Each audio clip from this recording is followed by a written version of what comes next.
All right, I guess I'll start with the first one. Coming off the heels of the release of your debut EP, Black Smoke Rising, in April, what has the overall experience been like for you guys since it came out? It's been fast. It has been. Yeah? It's been crazy. I mean, just based on some of the statistics, I mean, Yeah. the numbers are rapidly growing. The numbers don't lie! The numbers don't lie. But Yeah. no, it's really great because the attention we're getting is ridiculous, honestly.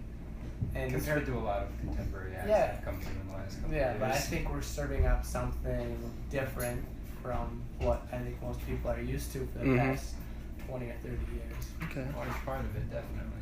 But there's definitely great music out there that I think that doesn't get enough attention. But I'm humbled that we you are just getting it. yeah, you just have to find Right. the right stuff. But yeah, it's great that we're able to sustain on like all the sold out shows. Yeah. So that's great, and yeah, just overall it's been moving really fast. Because it all just kind of came out of nowhere, right? Because this is y'all's first like headline tour. Oh, yeah. Yeah.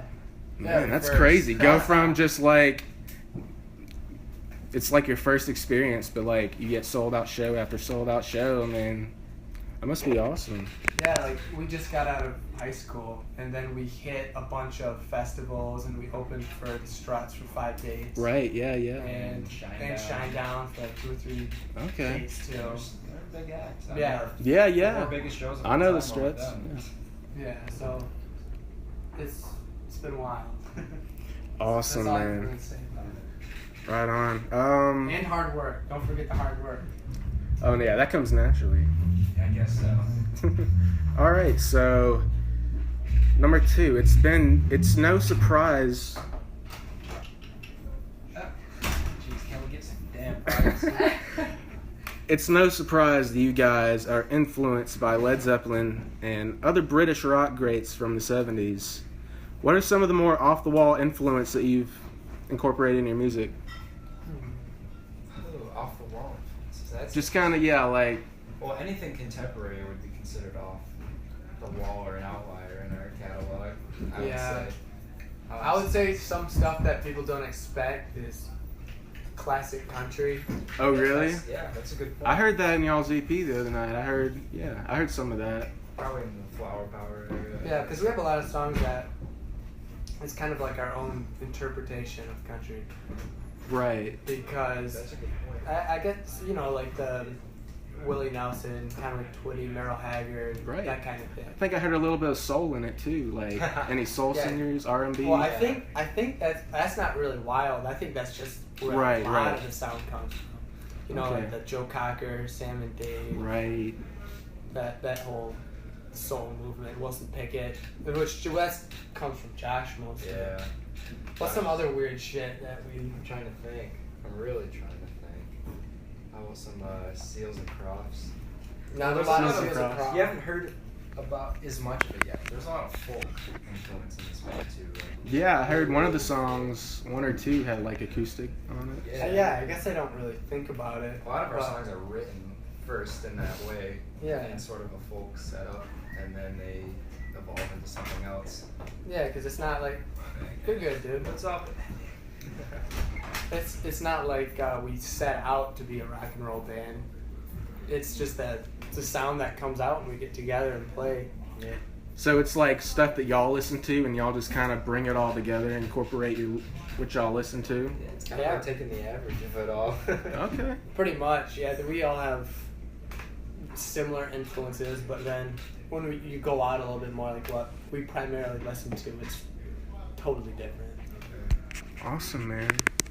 Well, let's go on from there.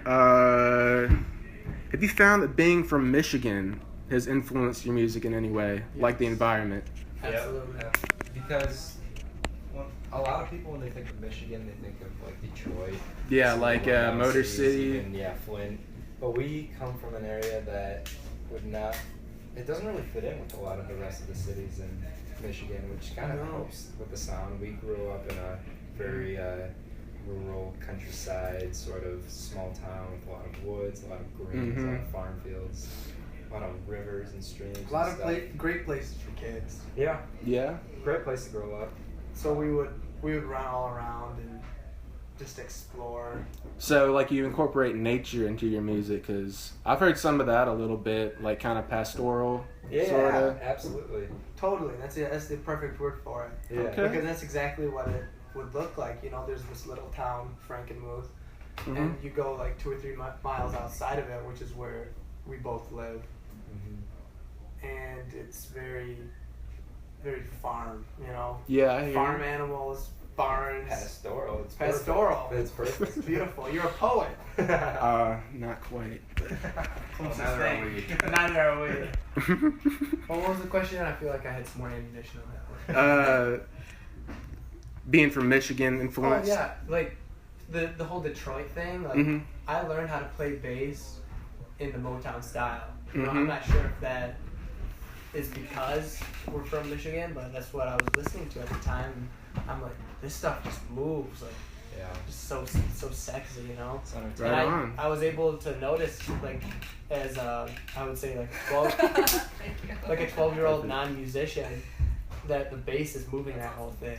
So my dad had an old bass laying around, so that's kind of where I learned on that stuff. So in that respect, definitely Detroit's Motown. Sweet. All right. Let's see. I've lost track. Here we go. Don't worry, we didn't know there was a track. Okay. In what ways would you say that?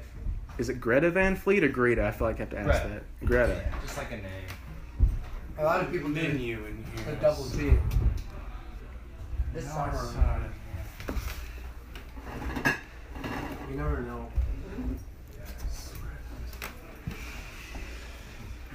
Oh, I'm in the melee. You're good, man. So, in what ways would you say that Greta Van Fleet has evolved since their inception in 2012 to now? How has it changed? Yeah, like, cause y'all just released the EP like this past April, and like, y'all been around since 2012. I think you joined in 2013. Is that right? Yeah. Like, how much have you evolved, like the way you play music or write it or what? Well, we have an interesting timeline because in 2012 when the band started, that's when I started playing bass. And So that's it when was- I started playing when he drums, started? really. Yeah, Okay. so it wasn't. It was really in that time. It was never really a serious thing. Right. So it took a few years to kind of like get into the groove of it, I guess. Because I guess the first step was buddies started asking us to do like grad parties and stuff, Mm-hmm. and we're like, oh yeah, sure, we love playing. We play for people, and the next thing you know, somebody's interested in managing us. So we're doing all these local shows around like Saginaw, Mm-hmm. these bars and stuff, and then we started doing like Detroit like clubs. So I guess it all evolved very organically. Like people started catching on to the whole movement. And Sweet. So what kind of music? Oh yeah, I was Go gonna say ahead. it's also pretty interesting because when you go back to 2012, he and I were 13 years old. Wow. So writing styles and like maturity of all of it has really evolved because it was in that time frame of our life where everything's changing. You're hitting high school and things are getting different. So you know, so you've kind of like grown into it, I guess. literally have Totally. grown into it. I mean, high school wouldn't have been the same without it. It would have been so Yeah. different. it So would what- sucked a lot more. So what kind of music were y'all playing in those early days at the A lot of grad blues. parties? A lot of blues, a lot of like. I remember doing some Black Keys numbers off of their. I think it was Oh, their yeah. first album, Yeah. Magic Potion. Yeah. Yeah, I think that's what Magic it was. Potion. That's a great album. Yeah. Okay. And just I'm not exactly sure. Just whatever we felt like covering. Maybe some Cream.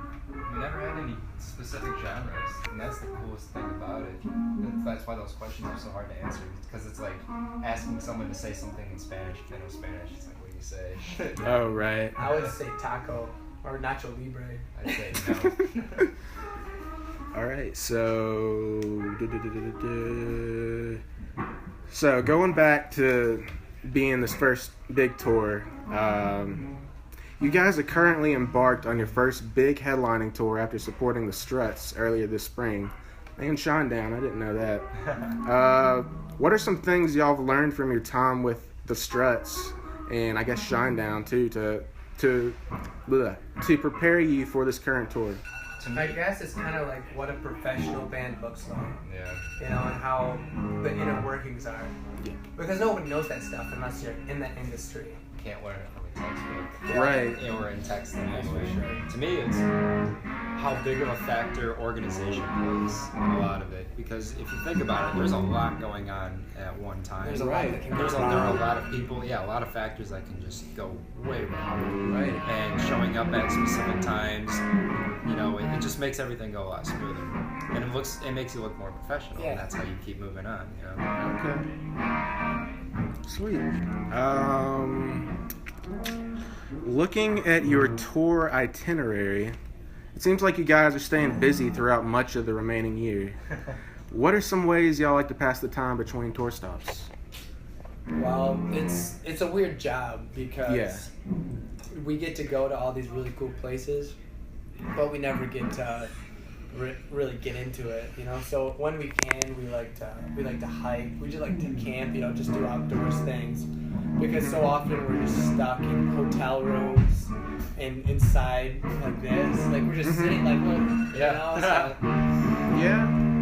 that phone rings one more time. Is that Yeah, somebody's alarms. Oh, you It's know a what? phone. Like someone's calling you guys. Is That you? looks like one of ours. Is this Jake? Jake's. Yeah. That's his interview. That's at 7:30. He had an interview at 7:30. Did you not know that? Yeah, it's Hello? Yeah, this is actually Sam. His phone was ringing off the hook. if you'd like. Okay. By the way, this is not how interviews normally go. This is just your first, and this is going to be a story you're going to tell. Because they usually don't, people walking in and stuff. It's not like that? No, not Okay, usually. good. Not for us. I mean, it's not a big deal. It's as long just... as long as you're okay. Because I'm gonna, like... Anything can. I'm gonna, like, cut and chop everything. Yeah. And just... That's just for reference, correct? Right. Okay. So Oh, then what are you- you saying? Oh, okay. Oh, shit. I was like, man. You know what? Sorry. It hasn't been recording at all this whole time. I'm kidding. It has. Oh, yeah. Well, there's only one question left, so if you want to finish that off. Revamp them if you shows back. Right. Okay. What's next for Greta Van Fleet going into the new year? That's an easy one, though. So, we're finishing our headlining tour, obviously. In September, we head to Europe. Mhm. We're going to do a European tour for a couple of weeks. We head up Sweet. some major countries over Is that there. the first time y'all been to Europe? We went to Sweden. Sorry about that, guys. You're good, man. We went to, he just asked an easy one, so we're good. Okay. Yeah, this is the last one, so. Alright. We went to Sweden in June for a Spotify showcase. I asked them what y'all are up to going into the new year after the tour's done. No idea. I got to Europe and then you came in. And then after Europe, the entire month of October, we're going to be touring. And then after that, the plan is to get back into the studio because we Sweet. need more material out there. Yeah, we moved some stuff around because of the, once again, the response, you know. So we moved some shit around to be able to get that album out faster. So, you know, like expect it out by the holidays. Okay. Sweet. Y'all already got stuff written? We have plenty of material. Oh, really? Yeah, we got some good stuff. You know? It's just kind of, you know, arranging what stuff we want to put on there. So we're fortunate in that sense that we had so long just to write, you know, just because once again it was just like it's a fun thing, you know. We're just in a band. Sweet. Let's write some songs, man. Y'all gonna play anything we haven't heard tonight? Like any unreleased songs? I mean, the EP is only a 16-minute. Yeah, I was wondering that. EP, and we're playing for an hour tonight. That's probably a quarter so we're of our filling in the set. rest of it. Yeah. Well, sweet guys. I know it's gonna be. Well, that's the end of that.